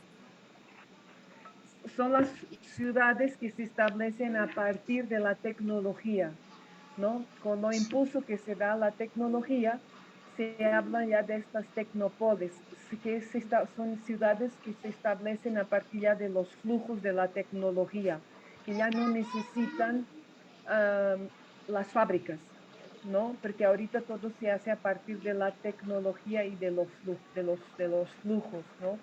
Esto viene después desde el proceso de desindustrialización, cuando las fábricas dejan ya de ser fundamentales, porque realmente entramos en un proceso de desindustrialización y pasamos a un proceso de terciarización. Si ustedes se dan cuenta, la mayoría de las ciudades hoy se dedican al sector servicio y ya no producen realmente, ¿no? Entonces es eso, pero ahorita les platico algo, ¿no? Este término de la... Ay, es que hay siempre comentarios y no los veo, perdónenme. A ver. ¿Cómo se llama el libro de Sennett? A ver si no hay por aquí. ¿No? Sí, el Martin, muy psicológico. Aquí estamos, no sé qué decir, nada, pues nada. Efectivamente, ¿no? Ustedes saben que en las agencias de marketing están psicólogos trabajando, ¿no? Porque tienen que adentrar en la mente de la gente para ver cómo llegar a ellos, ¿no? Para ver cómo podemos llegar para que ellos o sea, establecer necesidades para ciertos consumidores, ¿no? El libro de Richard Sennett, aquí me escribo. El declive del hombre público. ¿Qué más? ¿Qué más? Como en Cruella, ¿cuál es, María Fernanda, el ejemplo? De que, por ejemplo, ahí es en Londres, entonces pues no existe la publicidad y los escaparates son como la tentación. ¿Qué? Bueno, y cuando ella cambia el paradigma que se tenía del escaparate, o sea, es como la revolución. Es Pero sí. cierto, mira qué buen ejemplo nos das, es verdad, mira, porque entiendo que la película se pasa por esa época más o menos, ¿no? Efectivamente, todo un paradigma de la revolución, exactamente, qué bueno ejemplo. Me recuerda a los videos en TikTok que acomodan como miles de productos, alimentos y bebidas procesadas, o las chicas de skincare. Ay, estos no sé cuáles son. Ah, ok, mi hija me está diciendo que es lo de la cara. Está Sí, sí, sí. escuchando. Es que hace que compran como muchísimos productos, o sea, productos de que la vida te los vas a terminar. O las personas que tienen como la colección gigante de maquillaje o cosas así. Es que Justamente. realmente sí dice que sí, puro consumo, ¿no? Me dan ansiedad esos videos, es verdad. Pastas de dientes, ¿no? Sí, es que es verdad, ¿no? A mí me sorprendí mucho, no sé si les platiqué, la primera vez que entré a un Costco en Estados Unidos, yo estaba de boca abierta y decía, ¿pero para qué sirve esto? ¿No? O sea, es una diversidad de productos, no tiene nada que ver con el Costco en México, ¿no? No sé si ustedes han ido, pero es impresionante, ¿no? Creo que les decía el ejemplo, ¿no? Que una vez fuimos allá con la familia de mi hija, nos fuimos de campamento, ¿no? Yo me acuerdo de ir de campamento con mis papás y no llevábamos casi nada, ¿no? Está aquí mi mamá de visita y me está escuchando, ¿no? Íbamos para Barraje, ¿te acuerdas? Y nada, pues una tienda, ahí hacíamos la fogata. Me acuerdo que lo que nos faltaba era la casero, ¿cómo? La cosa de hacer el café, la olla de barro, y ya, o sea, ¿no? ¿Sabes? Y fuimos de campamento con la familia de los tíos de mi hija allá de Estados Unidos. Y yo decía, santo cielo, pero ¿a dónde vamos? O sea, parece que íbamos de viaje para un mes o más, ¿no, Mariana? Levábamos todo, la cafetera especial, ¿no? Levábamos un tripé, el colchón, más no sé qué del colchón. Pero ¿a dónde vamos? Oye, les juro, tardamos más en poner todo en el coche, sacar todo del coche, a montar todo do que el tiempo del campamento. Sí, Magnolia, perdón. No, iba a decir sobre, igual como que sobre el consumismo de Estados Unidos, que muchas veces, bueno, o sea, yo creo que aquí estamos muy acostumbrados a comprar cosas que necesitamos, ¿no? Solamente como lo que necesitamos. Pero siento que en Estados Unidos, pues más allá de compras por necesidad, son como compras por diversión o porque incluso ya es como un hobby, ¿no? Solamente estar comprando y comprando y comprando y pues sí, muchas veces ni siquiera se les da como que utilidad al 100% a esas cosas que se compran. Ay, así es mi tío, yo tengo Así una es, tía así. Magnolia, porque es eso, la cultura del shopping, la cultura del consumo, ¿no? De estar siempre consumiendo, ¿no? Le También es mama como comprar parte de la cosas estructura de innecesarias. sociedad y creo que Y viene mucho educar a desde sus ahí, de hijas este con compras estado innecesarias. intervencionista, ¿sabes? de cómo se Pero fue mira, integrando ¿quién somos como nosotros para parte del juzgar? ser del estadounidense, ¿no? Tanto que ahí es muy claro, incluso esta idea de las ciudades dormitorios, que ahorita vamos a ver cómo se constituye ese modelo, y después se construyen como estas grandes plazas comerciales, ¿no? Que pues es como donde tú te diviertes, ponértelo así, ¿no? Porque tienes ahí de todo, pero pues sí es puro consumo, ¿no? Sí, les digo, a mí me llamó muchísimo la atención. Había una estufa especial, una cafetera especial, unas cucharas especiales, todo especial para ir de campamento, ¿no? Y yo me acuerdo de ir de campamento y no llevábamos nada, ¿no? Llevábamos ¿cómo se llama aquello para hacer la carne asada? La grella, creo. ¿Asador? ¿Brasero? Asador. ¿El asador? Sí, donde se pone la carne, porque en realidad ahí hacemos el fuego. Entonces nada más es para poner la carne arriba. La parrilla. Una parrilla, eso, una Sí, parrilla. Y yo decía, nunca más de mi vida me voy de campamento con esta gente, santo cielo, ¿no? O sea, nos tardamos horas poniendo todo en el coche, ¿no? Dice, no, esto no es para mí. Pero no van, o sea, porque no van porque hay esta necesidad es de elevar todo eso, ¿no? Entonces está realmente interiorizado en su cultura, en su práctica cotidiana, en su forma de ser.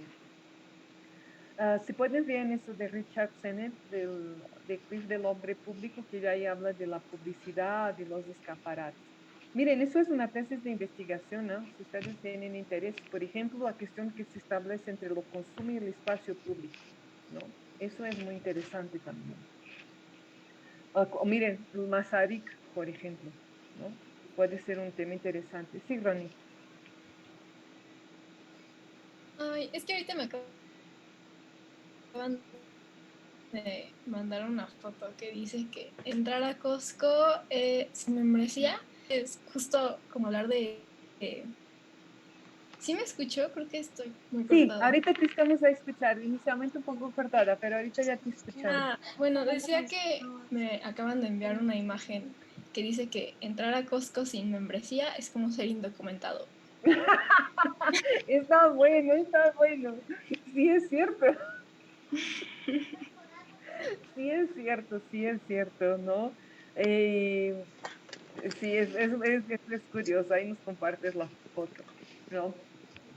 Porque sí está tan arraigado esto que es impactante, ¿no? Aquí nos dice Fernanda, bueno, donde yo trabajaba era una tienda de artículos para el hogar y había muchas cosas que facilitaban, muchas cosas que realmente no necesitabas, pero las pedían mucho, entonces era el consumismo puro, así es. Oigan, ¿ustedes no han visto este chico que se volvió muy famoso? No sé si es de Nigeria, ¿dónde él es? Que era como veía eso que te venden en la internet y ellos dice, pero ¿para qué utilizas eso, no? Porque tienes manos, ¿saben? Es como así ridicularizar ciertos productos, lo que tú dices, Fernanda, que realmente uno no necesita, pero se vuelven necesarios, ¿no? ¿Han visto eso? Este Sí, chico que se ha vuelto muy famoso. sí, sí, lo he visto Es muy yo. bueno. Está bueno, ¿no? Ya vieron, el chavo empezó a hacer esas cosas y se volvió súper famoso, pero sí tiene razón de ser. Kajabi, no sé cómo se llama. ¿Ustedes saben? No, pero sí creo que es en ese. Mm, Nombre no sabría. Sí, sí, es Gaby. Ok, ok. Está súper interesante, sí, es como la ridiculez de, esto no sirve para nada, pero te ha impuesto, te crea necesidades, eso es lo más interesante de la publicidad, pero a todos los niveles, ¿ah? Que te crea necesidades, pero son necesidades, si ustedes se dan cuenta, también son necesidades de clase, ¿no? Exacto, Liliana, o sea, necesidades falsas pero que tú acabas cayendo en ello y consumiendo, ¿no? Entonces, uy. Bien, ya para aclarar aquí lo que decía, lo que preguntaba Jennifer, ¿a qué nos referimos cuando hablamos de la tecnopolis? Tecnopolis ha sido un tema acuñado por Castells y Peter Hall. Lo que ellos describen este término o sea, ellos usan este término, perdón, para describir una zona empresarial donde se concentran industrias de alta tecnología. Ya no es la industria, la fábrica. ¿Ah? estrechamente vinculadas con centros de investigación y desarrollo ID, como se reconoce, ¿no? Puede ser de genética, por ejemplo, que no es la fábrica como tal. Se trata de industrias modélicas avanzadas, limpias, pequeñas y en las que trabaja un personal altamente especializado, ¿no? Ya no es mano de obra descalificada. Normalmente estos asentamientos son coplanificados y cofinanciados por el Estado y la iniciativa privada. Las tecnopolis no recuerdan en nada a los enormes contaminantes complejos fabriles de la ciudad moderna. Estas ciudades industriales del siglo XXI son impecables centros de producción e investigación que están dotadas de todo tipo de servicios, primando en ellos una alta calidad ambiental. Bien, esto lo dice Castells y Peter Hall, pero lo podemos poner entre comillas, porque hay ciertas investigaciones que también deterioran la calidad ambiental.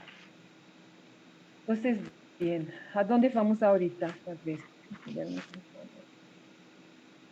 creo que sí, nos da tiempo de todavía ahondar un poquito en este tema. Este tema es muy importante porque vamos a regresar ahorita nuevamente a la revolución industrial, porque creo yo que la revolución industrial y la constitución de la sociedad burguesa fue un momento clave en términos de lo que es hoy la ciudad, lo que se reconoce como la ciudad y lo que se reconoce como los principios del urbanismo moderno, ¿no? Y que realmente es la constitución de la ciudad capitalista, ¿no? O sea, la ciudad capitalista se instituye a partir de la revolución industrial, ¿no? Se instituye a partir de un cambio de poderes, ¿no? Desde del poder monárquico a la burguesía. Y esto se vuelve determinante. Incluso en muchos de los conceptos que hoy conocemos o reconocemos, se van instituyendo a partir de la configuración del urbanismo moderno, como es el caso del espacio público, como es el caso del flanor, como es el caso del embellecimiento, ¿no? Que tiene toda una carga politizada. Entonces me parece muy significativo. Ustedes saben que con la primera ola, sobre todo de la revolución industrial, lo habíamos platicado la semana pasada, las ciudades se vuelven como tuburios, ¿no? ¿Por qué? Porque llega una masa importante de trabajadores que no tienen dónde quedar, entonces se van acomodando donde pueden, ¿no? Esta es una rúa, una calle de París, de obreros, ¿no? Esta es otra foto también de París, de ese entonces, que hablábamos de las películas, ¿no? Este lo del perfume, que viene al perfume y la de los miserables, ¿no? Entonces hay una pauperización, una degradación muy importante de los centros de las ciudades, ¿no? Pero hay un marco fundacional que se da a partir de París, ¿no? Si bien este tipo de configuración se eleva a otras ciudades de Europa, pero París se vuelve muy importante en esta escala, ¿no?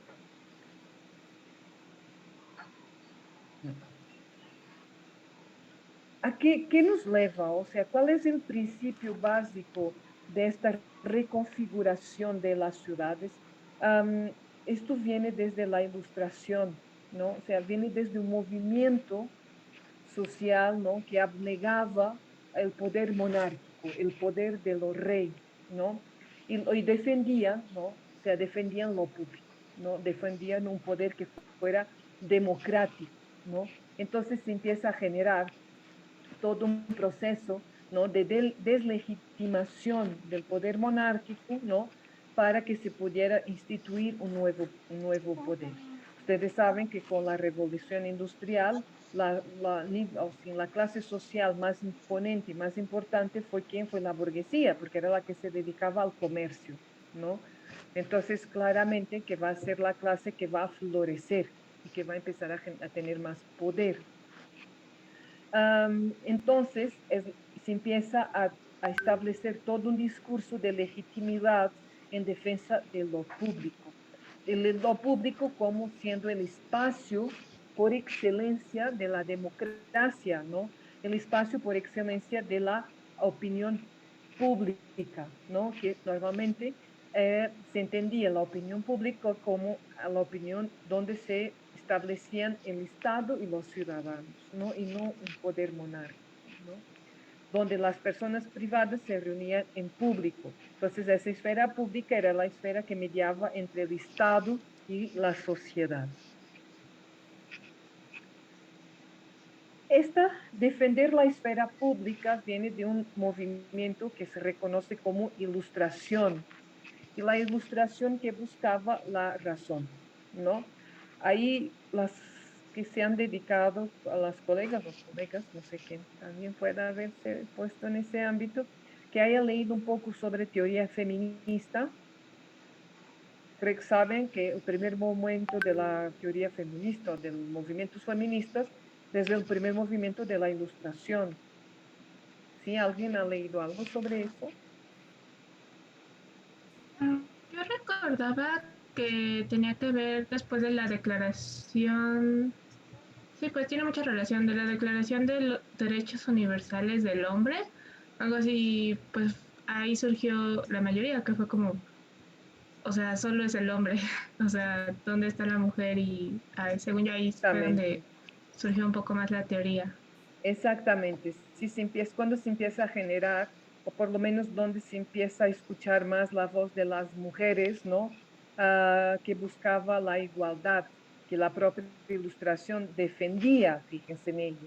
Sin embargo, claramente que este movimiento fue como darles a tole con el dedo, ¿no? Porque también, si bien fue el primer momento en que se empieza a reconocer, no sé si a reconocer, no, a visibilizar la voz de las mujeres, también eso permitió que por otra parte se las criminalizara, ¿no? Y esto también fue un parte de un proceso que también dio legitimidad a la Revolución Francesa, ¿no? Que viene con lo de la cacería de brujas. No sé si ustedes conocen el libro de Silvia Federici sobre el Calibán y la bruja. ¿Lo ubican? ¿Han escuchado hablar? No. Creo que sí. No. Ahí lo tengo, si quieren se los paso porque es muy interesante ese libro y justo habla de ello, ¿no? Si bien empieza a haber una visibilización de las mujeres, posteriormente también se establece una criminalización de ellas, ¿no? Como asociada siempre a los actos de hechicería y cosas así. Si ustedes se dan cuenta, siempre las brujas son las mujeres, ¿ya vieron? Ajá. Y viene desde ahí. Sí, se los paso. Se los suba se los suba aquí al WhatsApp. ¿Quieren? ¿Así? Sí, gracias. Gracias. Entonces, es muy interesante eso que pasa. Entonces, este movimiento de la ilustración, ¿no? Que estaba permeado por la razón y por el conocimiento, ¿no?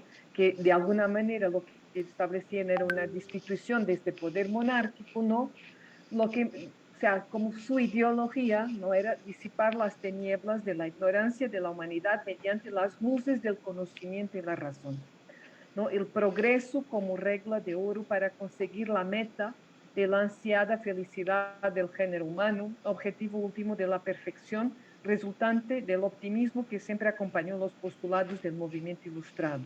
O sea, y esto se define en tres ideales, ¿no? La razón, la igualdad y la libertad. Pero aquí es bien interesante. Si esto se constituía como parte de un movimiento, también vamos a ver que era un movimiento que se establecía a partir de los hombres, ¿no? Porque las mujeres ya nos quedaba claro que si bien se empiezan a visibilizar, pero no se reconoce, ¿no? Entonces, este tipo de pensamiento se expandió en la burguesía y en una parte de la aristocracia a través de los nuevos medios de publicidad. Aquí la publicidad ya empezó a tener importancia, aunque en la actualidad es cuando tiene más influencia, y difusión, así como reuniones realizadas en casa de gente adinerada o de aristócratas, en las que participaban intelectuales o políticos a fin de exponer y debatir acerca de ciencia, filosofía, política o literatura. Entonces, si ustedes se dan cuenta, si bien era un grupo de ciudadanos que se reunía, ¿no? Que apelaban a esta idea de la razón, igualdad y libertad, ¿no? Y la magnificencia del pensamiento científico, también no dejaba de ser una clase social, ¿no? Y claramente eran puros hombres, ¿no? Esto marca una etapa histórica de la evolución global del pensamiento burgués. ¿Cuáles eran las características de la Ilustración? El excesivo predominio de la razón, ¿no? Del libre examen, del libre pensamiento, como guías discursivas del hombre, no solo en la búsqueda del saber y el incremento de los conocimientos, sino también en el estudio de su época y su cultura. La crítica, así como el duro ataque al orden de cosas imperante, que se manifestaron mediante una marcada tendencia a apartarse de lo abstracto, es decir, de lo incomprensible en las ciencias, porque estaba dominado por la ciencia, de lo revelado, esto es, de las verdades de la Iglesia Católica en religión, propendiendo a la tolerancia, de la tradición, es decir, del absolutismo en la política, y por una marcada inquietud por aprender y por enseñar, por ensanchar los conocimientos, por hacer progresar las ciencias, por lograr el desarrollo de la cultura, ¿no? Esto en términos muy ideológicos. Entonces, estas nuevas ideas perseguían fundamentalmente tres sentidos, ¿no? Por un lado, el orden político, que era la abolición del régimen absolutista, lo que decía del poder monárquico, y el establecimiento de la soberanía popular, o sea, como alegando que el pueblo era quien tenía que tomar las decisiones, ¿no? En este sentido del público, asimismo el reconocimiento de la libertad individual. En el orden social, el establecimiento de la justicia para todas las clases de la sociedad, así como el reconocimiento de la igualdad entre todos los hombres, ¿no? En el orden económico, la libertad de comercio e industria y asimismo el pago de impuestos por todos los ciudadanos sin distinciones ni privilegios, ¿no? O sea, en estos tres órdenes, como establecían esta necesidad de la igualdad entre los ciudadanos como una forma de legitimar la necesidad de destituir este régimen absolutista, ¿no? Entonces, las características principales, ¿no? Reemplazar era contra la monarquía absoluta, reemplazar el antiguo régimen, ¿no? Un Estado liberal, que era buscando el libre mercado, el ejercicio limitado de la propiedad privada. Esto es muy interesante. ¿Por qué el mercado libre? Porque era la sociedad burguesa. Lo que ellos querían era exportar lo más que se pudiera, ¿no? A bajo costo, ¿no? Y esto implicaba quitar los aranceles. Entonces, esto va a llevar lo que reconocemos hoy como la revolución burguesa, ¿no? En que el capitalismo se vuelve el modo de producción, ¿no? Y hasta la actualidad. Por eso se habla de urbanización capitalista, porque viene desde este movimiento, ¿no? Entonces, ¿cuál era el sentido? Era una crítica al sistema absolutista, una crítica a la desigualdad que se vivía y que se abogaba por la libertad del individuo, igualdad de los seres humanos, igualdad de derechos, ¿no? Que se buscaba la soberanía nacional, la constitución y la separación de los poderes, ¿no? Como hoy reconocemos, legislativo, ejecutivo y judicial. Entonces, el siglo XVIII se reconoce como los ciclos de las revoluciones, ¿no? Esto lo voy a pasar. Sobre todo es cuando se constituye la sociedad capitalista burguesa, ¿no? Y el modo y el estilo de vida burgués que se conoce como el ethos burgués. Esto tiene que ver justo con eso, con un estilo de vida, con una forma de vida. Aquí les puse esta cita que me gusta mucho de un texto de Miguel Artola sobre la burguesía revolucionaria. Y ello dice, la nueva burguesía adopta plenamente los presupuestos de la doctrina liberal heredada directa de la Ilustración, en que la felicidad de propiedad, miren, felicidad de propiedad porque defendían la propiedad privada, resultan sí mismas al considerar que la felicidad no es un estado de ánimo, sino la situación del individuo que tiene los medios de satisfacer sus necesidades, ¿no? Si ustedes se dan cuenta, esta idea de la propiedad, ¿no? Hoy también la podemos conectar mucho con las necesidades, la cuestión del objeto, ¿no? O sea, tú eres sujeto, eres ciudadano de derechos si te estableces a partir de aquello que puedes tener, de aquello que puedes poseer, ¿no? Entonces, esto lleva a la creación de los estados-nación y lleva a una reorganización del territorio, del espacio, ¿no? La creación de la urbe, de la ciudad, ¿no? Y esto va a dar a la par con la creación de la sociedad civil. Los ejemplos más significativos de reestructuración urbana, ¿no? Con base en los principios del higienismo, son sobre todo en la Europa occidental. O sea, que dentro de este marco de la reestructuración urbana, también un punto que daba legitimidad a ello era la insalubridad que se vivía en las ciudades. Entonces, aparte, ¿no? De esta reestructuración social, ¿no? También se establece un principio o una corriente que se define como el higienismo, o sea, la necesidad que de alguna manera también legitima, ¿no? La posibilidad de la ascensión de un nuevo grupo de poder, el higienismo que lo que defiende es estas ciudades más salubres, ¿no? Ciudades más higiénicas, ¿no? Con mejores, sí, con mejores estructuras, ¿no? Que faciliten la salubridad de las mismas, ¿no? Esto, Capitolio de Miguel Ángel, por ejemplo, Barrio de San Roque en Lisboa, la Alameda Hércules de Sevilla, esta idea de la amplitud, de la apertura de las ciudades.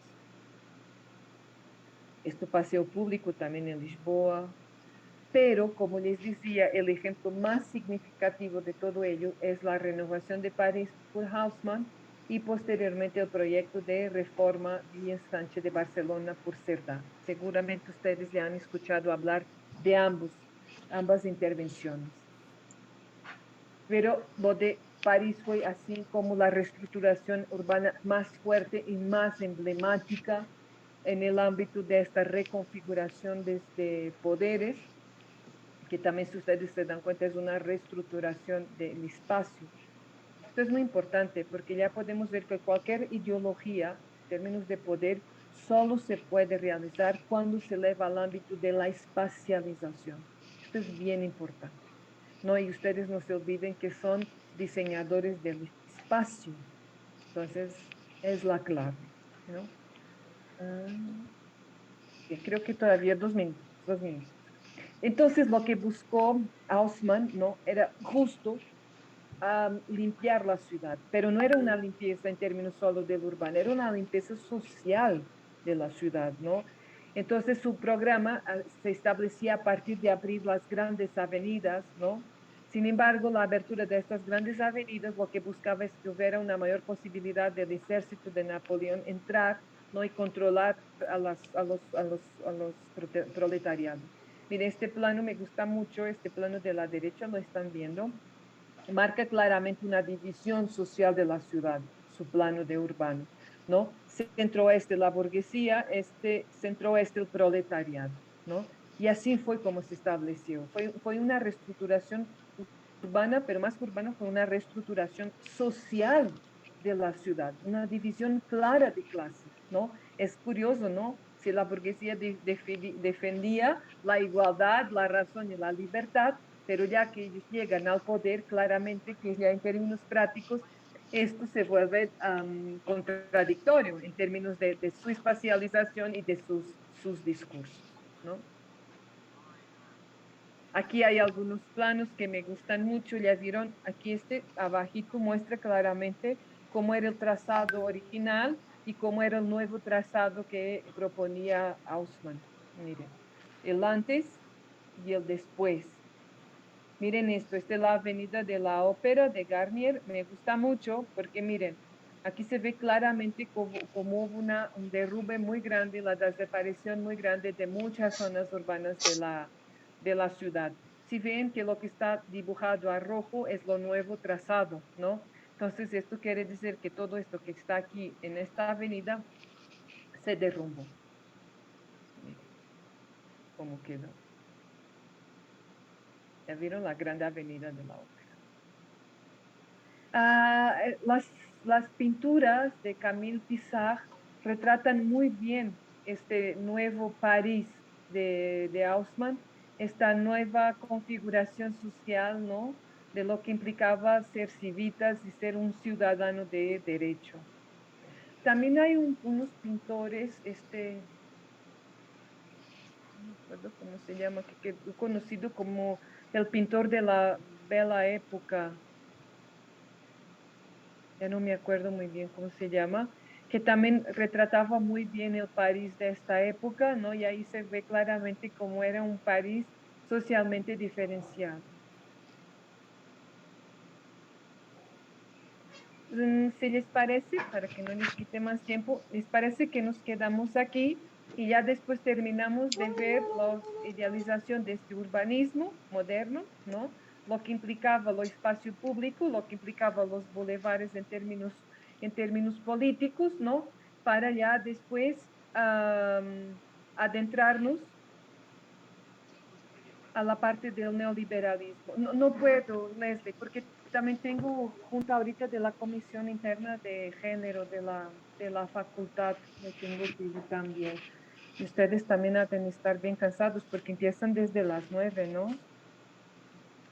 Agotados, Ujú. destruidos. Entonces, la próxima clase, para los que no estaban, rápidamente les comparto, para los que no estaban, al inicio, la tablita. Bien, hoy tuvimos clase sincrónica. La próxima semana no nos vamos a ver porque va a ser asincrónica. Van a ver los impactos ambientales de estos procesos de urbanización. Van a leer el capítulo 6 del libro Planeta de Ciudades Miseria de Mike Davis, que se llama Ecología de las áreas urbanas hiperdegradadas. Y ahí está todo explicado del ejercicio.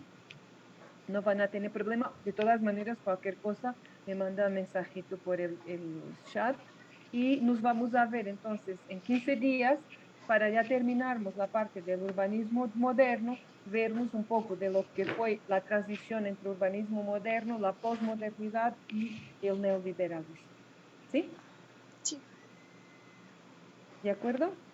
De acuerdo. De acuerdo, muchas Ya gracias. saben que cualquier cosa, pues me avisan, por favor, ¿sí? Si no está claro, lo que va. O incluso de la misma lectura, si hay algo que no